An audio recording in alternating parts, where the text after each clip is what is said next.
Here's the propane automatic changeover regulator.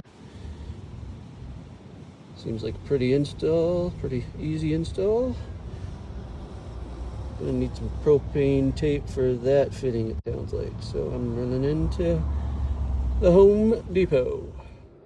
So I got the soap and water sprayer. I thought there was possibly a leak around the fittings. Oh, actually there is right there. You can see it bubbling. So there's that leak, and then this valve doesn't work really one way or the other, one direction or the other. And then we noticed that this leaks through the valve, even though this valve is off.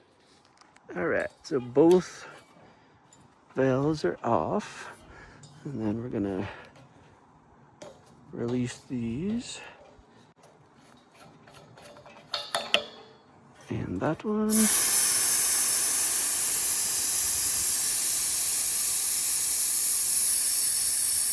Maybe that's that propane canister leaking. No, that's not good. All right, we're gonna troubleshoot that and I'll be back. So that exchange tank that I got, the valve closes, but I can't open it. But as soon as I try to take the pigtail off, it just spews out propane. So that's always fun. Anyway, I got the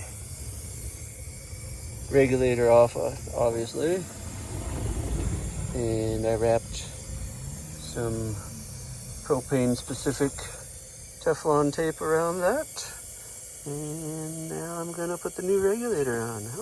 All right, I got the regulator screwed on and attached to the good propane tank. This one is not quite empty, but once I got the old regulator off, started unscrewing it, it stopped leaking, so that's awesome. Anyway, spring to check for leaks.